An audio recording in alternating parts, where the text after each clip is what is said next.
Setiap tahun, jutaan peziarah datang ke Vrindavan, India, untuk beribadah di kota yang dianggap suci oleh umat Hindu dan memiliki hubungan erat dengan kisah Dewa Krishna. Kuil-kuil megah, lantunan doa, dan suasana spiritual yang kuat membuat tempat ini terlihat damai di mata dunia. Namun di balik citra tersebut, terdapat kisah lain yang jauh lebih sunyi. Selama bertahun-tahun, kota ini dikenal sebagai tempat tinggal bagi ribuan janda yang datang dari berbagai penjuru India. Sebagian hidup dalam keterbatasan, sebagian lainnya merasa tidak lagi memiliki tempat untuk kembali. Mengapa begitu banyak perempuan berakhir di kota ini? Dan bagaimana kehidupan mereka sebenarnya di balik tembok-tembok kuil yang setiap hari dipenuhi para peziarah? Itulah sisi gelap Vrindavan yang jarang diketahui dunia. Terletak di negara bagian Uttar Pradesh, India, Vrindavan merupakan salah satu kota suci terpenting dalam tradisi Hindu. Kota ini diyakini sebagai tempat di mana Dewa Krishna menghabiskan masa kecilnya, sehingga memiliki makna spiritual yang sangat besar bagi jutaan umat Hindu. Karena alasan itulah, ratusan kuil berdiri di berbagai sudut kota, dan arus peziarah terus berdatangan sepanjang tahun untuk berdoa, melakukan ritual, serta mencari ketenangan batin. Di balik suasana religius tersebut, Vrindavan juga memiliki julukan yang jauh lebih jarang dibicarakan, yaitu Kota Para Janda. Selama puluhan tahun, perempuan-perempuan lanjut usia dari berbagai wilayah India datang dan menetap di sini. Terutama mereka yang kehilangan suami dan menghadapi kesulitan ekonomi atau sosial di tempat asalnya. Akibatnya, kota yang dikenal karena kesuciannya ini perlahan menjadi rumah bagi salah satu komunitas janda terbesar di India. Di antara jalan-jalan sempit, kuil-kuil tua, dan keramaian para peziarah, hidup ribuan janda yang menjadikan Vrindavan sebagai rumah mereka. Banyak di antara mereka berasal dari berbagai wilayah India dan datang setelah kehilangan suami, terutama pada usia yang sudah lanjut. Sebagian tinggal di ashram, rumah penampungan, atau tempat tinggal sederhana yang disediakan oleh organisasi sosial dan keagamaan. Setiap hari, kehidupan mereka berjalan dalam kesederhanaan. Banyak yang menghabiskan waktu dengan berdoa, mengikuti kegiatan keagamaan, atau berkumpul bersama sesama janda yang memiliki kisah hidup serupa.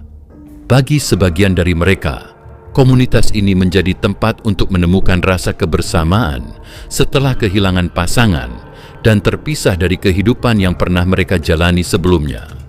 Namun di balik kebersamaan tersebut, tersimpan kisah-kisah yang tidak selalu mudah.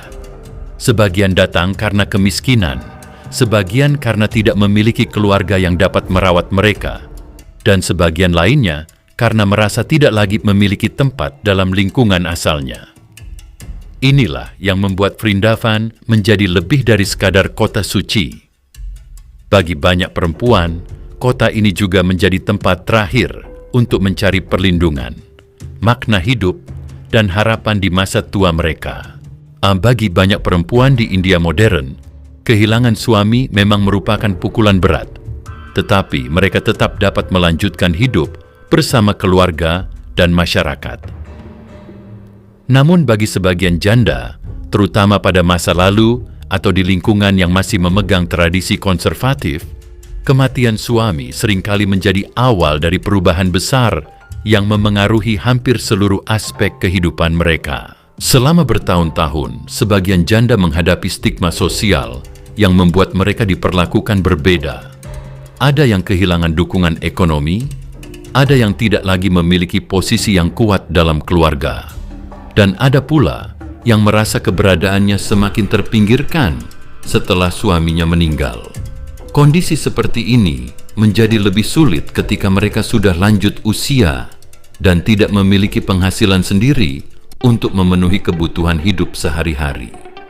Dalam situasi tersebut, sebagian perempuan akhirnya memilih atau terpaksa meninggalkan kampung halamannya untuk mencari tempat yang dapat menerima mereka. Bagi banyak janda, Vrindavan menjadi tujuan karena kota ini memiliki jaringan ashram, komunitas keagamaan, dan lingkungan yang telah lama dikenal sebagai tempat berlindung bagi perempuan yang kehilangan pasangan. Dari sinilah perlahan terbentuk komunitas janda dalam jumlah besar yang masih dapat ditemukan di kota itu hingga sekarang. Bagi banyak janda yang tinggal di Vrindavan, kehidupan sehari-hari berjalan dalam ritme yang sederhana. Pagi hari sering dimulai dengan berdoa di kuil, mengikuti kegiatan keagamaan, atau berkumpul bersama sesama penghuni ashram. Sebagian menghabiskan waktu dengan melantunkan bhajan atau nyanyian pujian keagamaan, sementara yang lain membantu pekerjaan ringan di tempat mereka tinggal. Di tengah keterbatasan yang ada, aktivitas spiritual menjadi bagian penting yang memberi makna dan ketenangan dalam kehidupan mereka. Meski demikian, kehidupan di kota ini tidak selalu mudah. Banyak janda hidup dengan penghasilan yang sangat terbatas dan bergantung pada bantuan dari organisasi sosial, lembaga keagamaan, atau donasi para peziarah. Sebagian tinggal di kamar-kamar sederhana dengan fasilitas yang minim, menjalani hari demi hari dengan kebutuhan yang serba cukup. Di balik suasana religius Vrindavan yang dipenuhi doa dan ritual, terdapat perjuangan nyata dari ribuan perempuan yang berusaha mempertahankan kehidupan mereka di masa tua. Ketika mendengar kisah para janda di Vrindavan, banyak orang langsung beranggapan bahwa seluruh penghuni kota ini adalah perempuan yang dibuang oleh keluarganya. Namun kenyataannya jauh lebih kompleks.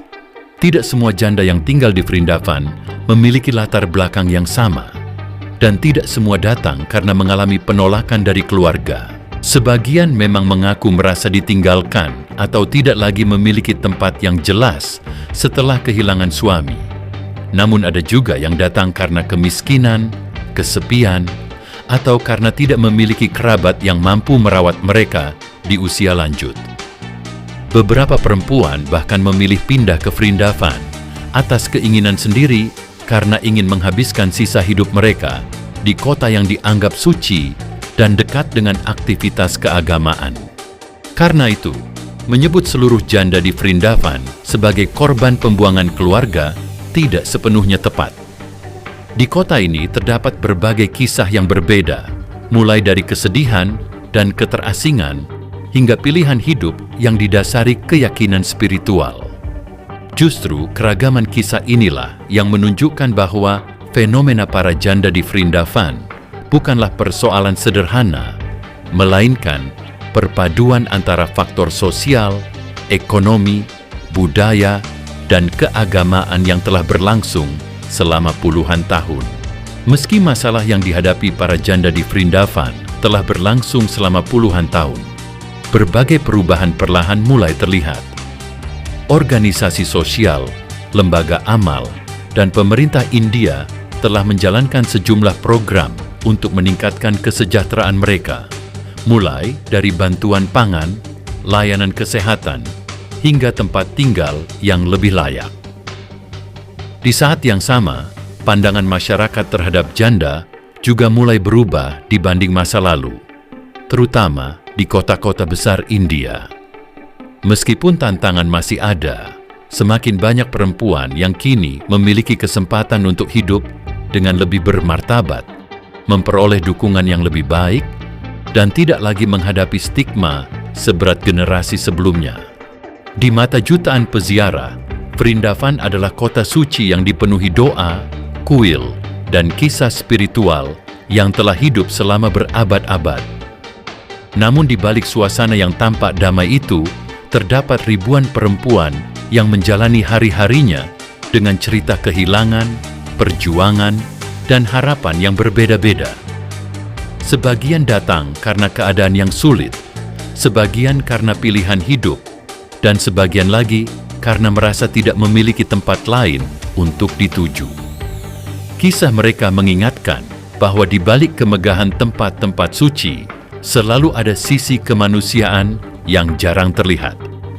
Dan mungkin, sisi gelap terbesar dari kisah ini bukanlah tentang sebuah kota, melainkan tentang bagaimana seseorang dapat merasa begitu sendirian meskipun hidup di tengah jutaan manusia.